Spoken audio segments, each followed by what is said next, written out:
उन अनवार व तजल्ली से हिस्से अता फरमा।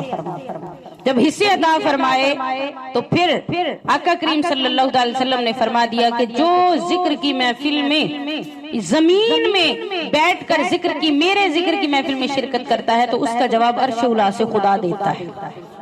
ये बुलंदी दर्जात नहीं तो और क्या है। उसके फरिश्ते जवाब देते हैं और फिर गुंबद खजरा वाले मुस्तफा सरकार भी जवाब देते हैं। इस तरह जब महफिल पाक में आते हैं, खुसूसन दुरूद और सलाम की महफिल में आते हैं तो झोलियां भर भर के लेके जाते हैं।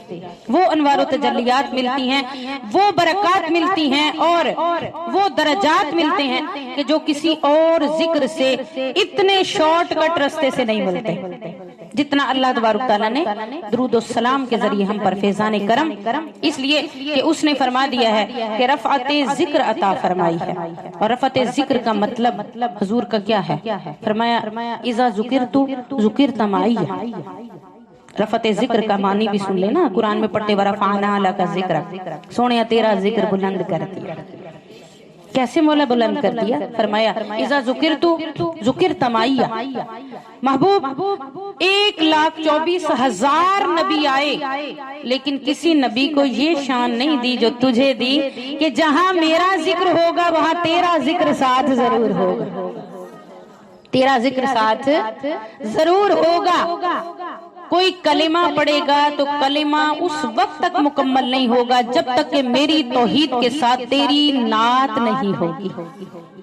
ला इलाहा इल्लल्लाह मुहम्मदुन रसूल सल्लल्लाहु ताला अलैहि व आलिहि वसल्लम। जब तक कोई अजान देगा, जब तक अजान में अशहदु अन्ना मुहम्मदुन रसूलुल्लाह नहीं है सल्लल्लाहु। बताइए अजान मुकम्मल है? नमाज पढ़ लें तो नमाज में जब तक हुजूर पर दरूद नहीं है उस वक्त तक हमारी नमाज मुकम्मल नहीं है। और नमाज के अंदर दरूद भी है और सलाम भी है। पूरी तवज्जो रखा करें, इसलिए कि ये थोड़ा सा टाइम होता है हमें हिदायत के लिए। पता नहीं कौन सा लफ्ज पल्ले बढ़ जाए और वो हमारी हिदायत का सामान बन जाए। और फिर इसमें आपकी जाती काविश भी नहीं है, सिर्फ आपकी जाती काविश नहीं, वहां से जो तजल्लियात नाजिल हो रही हैं उनका भी बड़ा हिस्सा है। वो आपको करीब करते हैं, वो आपको अता करते हैं। और दुरूद में जब आते हैं तो दुरूद पढ़ाया ही इसलिए जाता है कि हुजूर ने बुलाया ही इसलिए होता है कि कुछ अता करना होता है। वो रुख इसलिए दिखाते हैं कि उन्होंने कुछ अता करना होता है। और इसलिए याद रखें कि जब पहले मैंने कहा था कि मैं आपको बताऊंगी कि जब महफिल पाक में आते हैं तो दुरूद भी पढ़ा आपने पहले, फिर नाते भी पढ़ी, फिर बयान भी सुन रहे हैं, इसके बाद सलाम भी होगा, फिर दुआ भी होगी। ये ना एक महफिल की सूरत है। तो अगर कोई बंदा सोचे कि जी दुरूद अलहदा पढ़ा जाए ये महफिल नात, तो फिर इसमें तो कई चीजें आ जाती हैं, तो ये दुरूद नहीं। याद रखें हुजूर की हमदो सना किसी भी सूरत में की जाए वो दुरूद में ही शुमार होती है। बेफिक्र हो के हुजूर का दुरूद और सलाम जब पढ़े तो साथ नात खानी, पता नहीं तो नात खानी में हुजूर की हमदो सना कबूल हो जाए। दुरूद भी तो नात है। नात क्या है?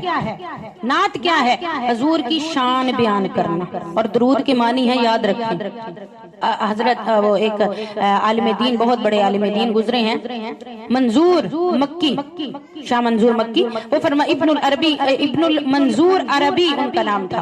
वो फरमाते हैं कि उन्होंने लुगत पर काफी रिसर्च की और लुगत लिखी अरबी जुबान में। वो फरमाते हैं कि सलात के मानी पर जब रिसर्च की तो सलात के मानी है आका करीम सल्लल्लाहु अलैहि वसल्लम की हमद, हुजूर की तारीफ करना। और इसका लफ्ज जो है ये मौला अली शेर खुदा मुश्किल कुशा ताजदारे हल अता मुश्किल कुशा, जिनकी विलादत का महीना भी रजब है। 13 रजब को मौला अली मुश्किल कुशा काबा के अंदर तशरीफ ले आए, काबा के अंदर विलादत हुई। तो फरमाते हैं कि मौला अली मुश्किल कुशा फरमाते हैं कि नात हु, नात के मानी हुजूर की शान अक़दस को बयान करना। तो नात क्या है? ये भी दुरूद की सूरत है। और फिर खूबसूरत बात ये है कि महफिल नात के अंदर आपने दुआ भी मांगी। अब देखिए दुआ आप सिर्फ एक उसमें हुजूर की मोहब्बत के अलावा भी बहुत सारा कुछ मांगते हैं, दुनियादारी भी मांगते हैं, अपने रिस्क भी मांगते हैं, अपनी अल्लाह तबारक तआला से बीमारी से शिफा भी मांगते हैं। कितनी मुख्तलिफ मौज़ूआत पर दुआ होती है। वो सारी की सारी भी जब महफिल नात में मांगी जाती है तो वो दुरूद में ही शुमार होती है। जितना بھی ذکر کریں حضور کی محفل پاک میں آ کر، وہ سارے کا سارا پیریڈ آپ کا صلاۃ میں لکھا جاتا ہے، صلاۃ کے موضوع پر لکھا جاتا ہے۔ اس لیے اللہ تبارک تعالیٰ نے آپ کے ذکر کو رفعت عطا فرمائی کہ اذا ذکرت ذکرت معی، سونیا جہاں میرا ذکر ہوگا وہاں تیرا ذکر ساتھ ضرور۔ مولا کیوں فرمایا کہ جو میرا ذکر کرے گا اور تیرا ذکر نہیں کرے گا وہ ذکر میں قبول نہیں کروں گا، تیرے ذکر کے ساتھ قبول کروں گا، اس لیے کہ تیرے ذکر کو بلندی عطا فرما دی، اور پھر حد کر دی تو فرمایا جعلتو کا ذکری، ہم نے تجھے ہی اپنا ذکر بنا دیا، تیری ذات کو ہی اپنا ذکر بنا دیا۔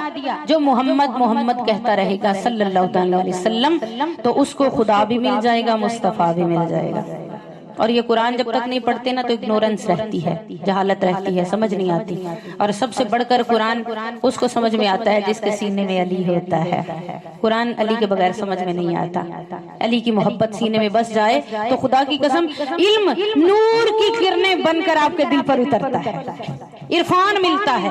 علی کی ذات سے محبت کے بعد عرفان ملتا ہے، علم نہیں، علم بہت پیچھے، علم شیطان کے پاس بھی بہت تھا، علم کا عرفان علی کی ذات کے صدقے سے ملتا ہے جس سے ہمیں آگاہی نہیں ہے۔ لہٰذا ان سے محبت، اہل بیت رسول سے محبت، پنجتن پاک سے محبت ہمارا ایمان ہے۔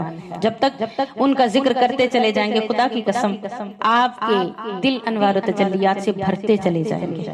اس لیے اللہ پاک نے اس نام کا خود احترام سکھایا ہے، اور جب ہمیں پڑھنا بتایا تو کیا کہا؟ ان اللہ، پہلے اہمیت بتائی، ان اللہ، سمجھو کتنا پیارا نام ہے، اللہ پاک کی ہر وقت گرد زبان ہے۔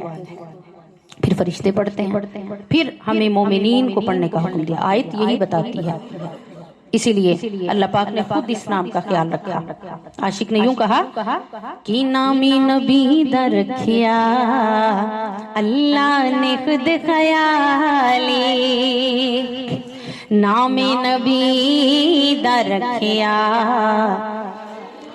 نے خود خیال، اے نمازاں وچ وی نالے تے اذاناں وچ وی نالے، اے نمازاں وچ وی نالے تے اذاناں وچ، رب اس تو جدا